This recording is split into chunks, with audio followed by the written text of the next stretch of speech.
So this is 1 Corinthians 13. You may have heard this before, you know. In fact, I hope you have. Although on the other hand, I hope you haven't. And then it's Revelation, isn't it? No, we're not doing Revelation. That's next year. Anyway, this is 1 Corinthians 13. If I can find it in this Bible. Here it is. If this is the first time you've tuned into Chelmsford Baptist Church online talky thing, yeah, it's normally like this. If I speak with human eloquence and angelic ecstasy, but I don't love, I'm nothing but the creaking of a rusty gate. If I speak God's word with power, revealing all his mysteries and making everything as plain as day, and if I have faith that says to a mountain, jump, and it jumps, but I don't love, I'm nothing. If I give everything I own to the poor and even go to the stake to be burned as a martyr, but I don't love, I've got nowhere. So no matter what I say, what I believe and what I do, I'm bankrupt without love. Love, you see, never gives up. Love cares more for others than for itself. Love doesn't want what it doesn't have. Love doesn't strut, doesn't show off, doesn't force itself on others, isn't always me first, doesn't fly off the handle, doesn't keep a score of the sins of others, doesn't revel when others grovel. It takes pleasure in the flowering of truth. It puts up with anything. It trusts God always. It always looks for the best. It never looks back, but keeps going till the end. Love never dies. Inspired speech will be over some day. Praying in tongues will end. Understanding will reach its limit. We know only a portion of the truth, and what we say about God is always incomplete. But when the complete arrives, our incompleteness will be cancelled. But for right now, until that completeness, we have 3 things to do that lead us towards it.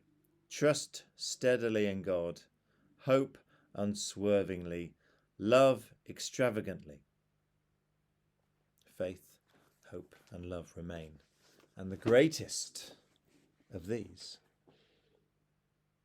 you've guessed it, it's love. Now this is my favourite non-Jesus bit of the Bible. Admittedly, I do like the Old Testament with the scraps that are going on there and that weird big stuff that seems to happen a lot in the Old Testament. A lot of the New Testament letters after Matthew, Mark, Luke and John, the Gospels, come across as a bit preachy. No offence, Paul and co. But this chapter, I think, sits like a gem in the middle of it all, a deep, timeless wisdom tucked away in some of that, let's be honest, sometimes quite dry stuff Paul talks about the church or tells people off. Quite dry. And for me, one of the beauties of it is it still makes sense. This is one of those bits in the Bible you don't really have to do a lot of heavy lifting on. You have to do a lot of thinking about. We've been doing some stuff in Corinthians, and next chapter is the same, where you've really got to wrestle with it and say, well, is this actually what it seems to be saying? And you've got to fight the text. But when you read this, you think, actually, no, this is easy. I use this at weddings, actually. Most weddings I do. It's not because I'm lazy and can't bother to write a new sermon. Well, I am. But also I use it because it's true. And I think it's true because it gets right to the heart of how we are as people. Think of those people. Think of someone you know, a hero, say, who's really good at what they do. Often it's an actor, isn't it, or a singer. You know, we look up to think, oh, aren't they really good? You know, they've played all these parts in films, and they're really good actors, and they're great. They play great characters. And then you meet them, and you find actually they're a grade A idiot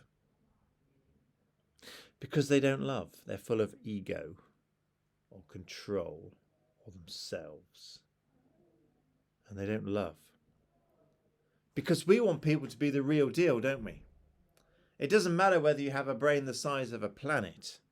If you're an idiot, if you're bitter, if you're a hypocrite, if you don't love, then it doesn't really count for anything. Now, I know this isn't universal. If you want a job done, you want a plumber in, actually, you don't really care whether they're a horrible person or not.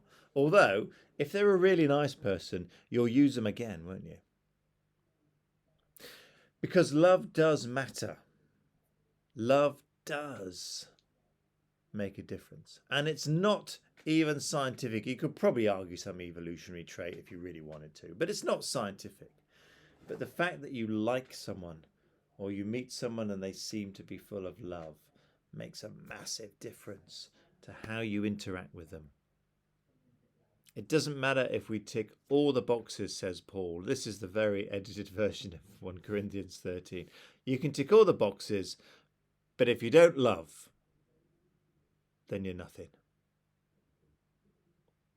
And why is that? Why is love so important? It doesn't get the job done, does it? Does love make any difference to how well you do something? Well, it does. Because when we love someone, we give them time. When we love someone, we give them the benefit of the doubt. We allow for their mistakes. We don't put ourselves first. We make truth the priority, not what we want to hear, but the truth. And that, you see, is what sets us free then as well. Love is liberating. Now, having mentioned weddings, I also use this reading at funerals, as has been brought home to a lot of us recently. Because love is all we leave behind. I mean, if your family are lucky, you'll leave them a pile of cash as well. But the real legacy is love. And it's all very well leaving people a big pile of cash, but if you've screwed them up, it's not going to help. Why don't you leave a legacy of love? Of people who know they're loved and are able to love. That's the real legacy. That's what people will remember about us. No one will go, oh, do you remember they left me $5,000? No, they won't say that. They say, oh, do you remember when we did this? Do you remember when they were like that? Or not? In the light of this reading, then, we can see what God is truly about. We may have been told all things about God and religion and the church. We may have seen all kinds of hypocrisy.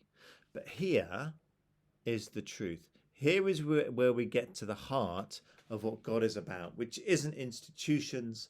It's not about control. It's not about manipulation. It's not about money and buildings. It's not about politics, because God is about love. And his church and his people should reflect that. And this is where I've got my serious face on, because we should reflect that. And if we don't, if you come across a church or someone who claims to be a Christian who does not love, then walk away. Walk away, because they've missed the very core, the very point, the whole thing that it's about.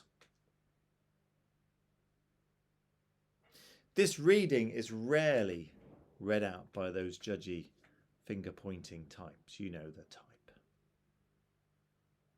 They'll find all other kinds of readings from the Bible. They won't read this one. When they're talking about immigration, or about abortion, or about race, or about politics, or anything, they won't quote this. They'll quote something else.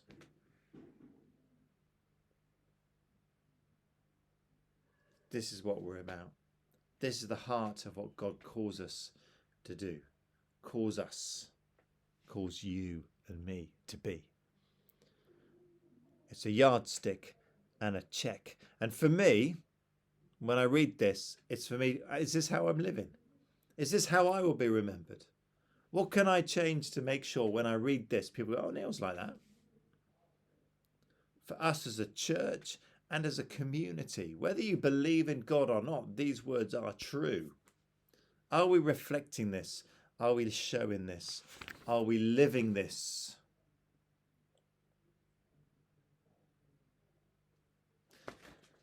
There is a lot of strange stuff in the Bible. I'll be the first to admit that. It's good stuff, but there's a lot of strange stuff. But this is one of those parts when you read it, you can say, yes, this is truly sacred. These are ancient words of wisdom. These are God speaking to us. When everything else has blown away, when you've lost everything, when it all seems hopeless, these three things will remain: faith, hope, and love. Whatever we face, whatever devastation is in front of us, faith, hope, and love will remain. And the greatest of these is love.